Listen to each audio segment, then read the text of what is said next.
Honestly, it's much more effective in general than the MP40, and since he's not worrying about covering since he's not worrying about them coming in or anything, or just keeping them behind the barrier in general, that it makes sense. Even if it takes more than one shot, that's still phenomenal.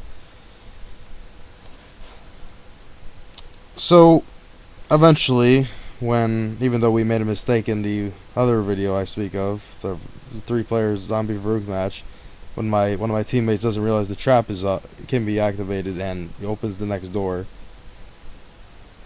we potentially get fucked because of that. But keeping the next room closed completely is great as well. The Easter egg room, as I like to call it, or the room with the STG-44 and trench gun. But then again, there is a trench gun on the American side, so I say the STG room was the best, or the bathroom, whatever you want to call it. I don't care. But by keeping that closed, you allow one more room that you can camp in before you open the whole map. Now, in Black Ops, this would never work because the reason you can't keep that room closed is because eventually the mystery box would spawn in that room. It has a spawn point right behind the window. Now, in this game, the mystery box will only spawn in an area you've opened. So, because we keep it closed, it'll never spawn in there, which is brilliant. An extra spot to camp. So, basically, because the zombies come from everywhere, you can't really run a whole rape train around the whole map like you can in Black Ops. And if the whole map's open, you're pretty much screwed. There's only one thing that I can say to do that might last for a couple rounds, and it's basically your last stand. And we tried it in the Black Ops version of Zombies, if you've seen our Verruckt match. Zap's Verruckt match. We only got to round 15 because our weapons weren't so great, especially mine. I was taking the position of shooting the zombies coming around the corner and into the bar room. But that would work brilliantly on this game, because even though there's no monkeys, you just have someone with a light machine gun and someone stand behind them with a ray gun. Just they won't get in. And even the best thing is someone with the PTRS just snipe at the zombies coming. They will just die, and it'll make the people covering the front a lot easier. And obviously with 4 players, well, yeah, it's such a tight room though. Don't expect to leave. Like I said, it's your last stand. You're not getting out. Once you start to go down, you're not getting out unless a nuke or an insta kills drops. It's the only way.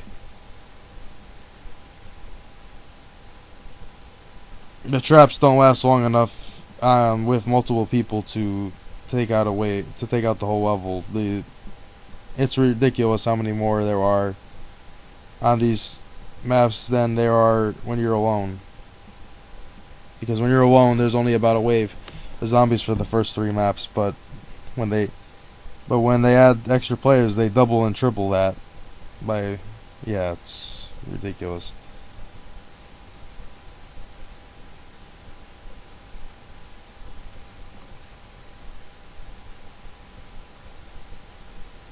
Have you guys heard that hellhounds were supposed to originally appear on this map? Jesus Christ, right? If any of you know the hellhounds from Shino Numa, I like to call them the Japanese hellhounds. The first appearance of them from World at War were slightly different than the ones in the Duries, or the German hellhounds. The Japanese hellhounds would spawn knowing exactly where you were and being a threat to you immediately from when they started spawning in. In the Rees, the hellhounds would, once they spawned in, they would have to sniff you out and see you before actually getting into attack mode. Now to make it to, I don't know what's the word here,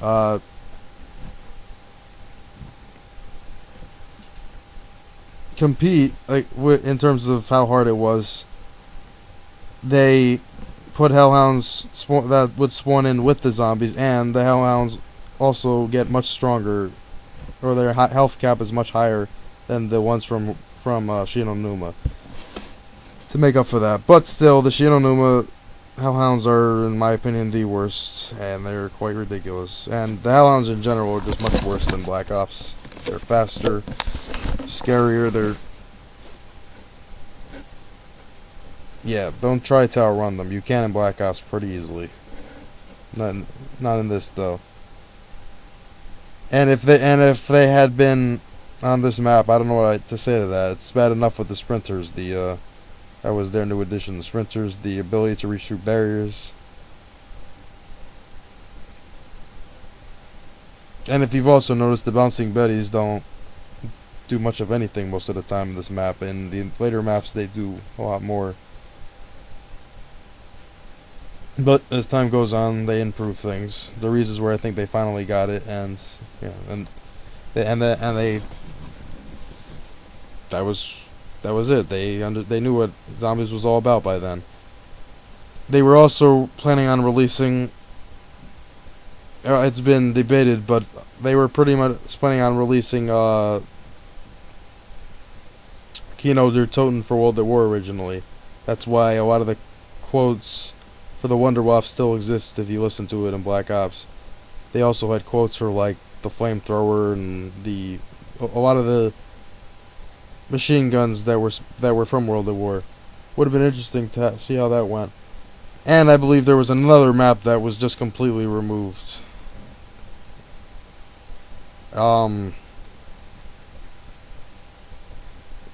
That people refer to as the map pack 4 for World at War.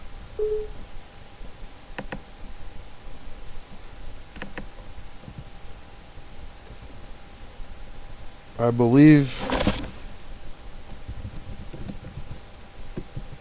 for everyone out there,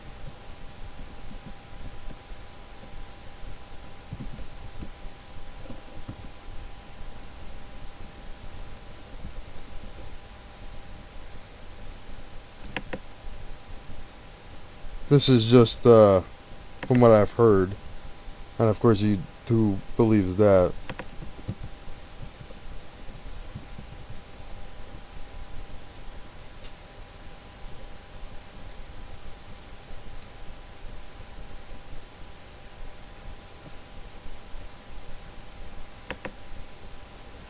Well, while I'm looking for this, let me get it up to date. It is round 11. David went down again, and yeah, we're here a little late. Not liking this. If he had hit the power, then before it got too bad, things may have been better. We wouldn't have had to retreat to the next room. Could have still been here. The trap would have still been here to use whenever it was necessary. But no. And as you can see, the MP40 is starting to lose its beauty. So I think in the next part I proceed to replace it with the STG, which is slightly better weapon. It gives a little bit more oomph to the zombies, if you know what I mean. They slightly bigger cartridge, and hey, it was called the MP44 originally. So, you know, if I'm not mistaken, I believe I actually die here. I think he realizes that getting me is out of the question. Yeah. It's another thing. Don't let zombies breach the barrier in the back. You know what that means? You just get a whole horde coming. Yep. And now Nathan's left alone. But luckily he got a nuke. His double barrel shotgun, or a trench gun for that matter. So he bought the trench gun, yes. That's why I buy the STG, because he bought that.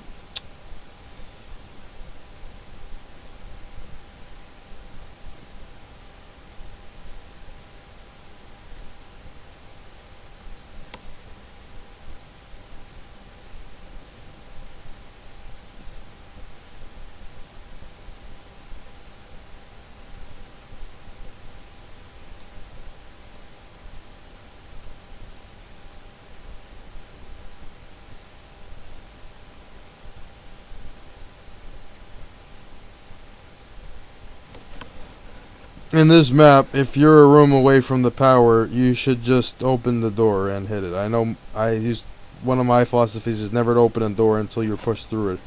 But not on this map, because you don't want to hit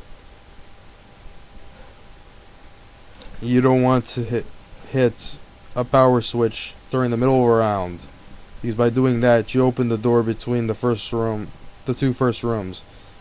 If zombies, especially on this version of World at War, if the zombies are spawning in the first room on your side, you threaten the person who's still in the first room, if they still are, on the American side, because they can come through the doorway. And if the level's at an end, who cares? I mean, takes care of. Or vice versa. Obviously, if David were to get from the American side to the power, he could open the door,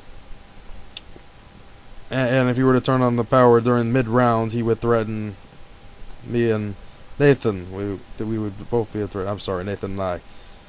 But the point is, never hit the power during the middle of a round, because you can potentially screw your teammates.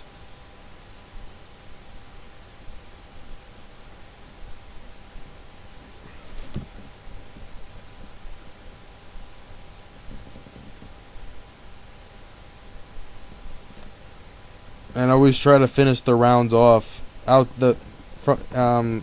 the room right outside the power area, so then you can proceed to just turn it on, and the round will be basically over. Just make sure you keep that one of those crawlers. And here, as you can see, we sort of did that. I mean, it's not so bad, but the problem is that David was already in the kitchen, there's one door between us now. And if we open that, which I think we are eventually going to have to, it's going to have zombies coming at us from both sides. Some from the ones that were attacking David, and the ones that are coming after us. So as you can see here, we're getting surrounded. Not looking good. This is exactly what you don't want to happen.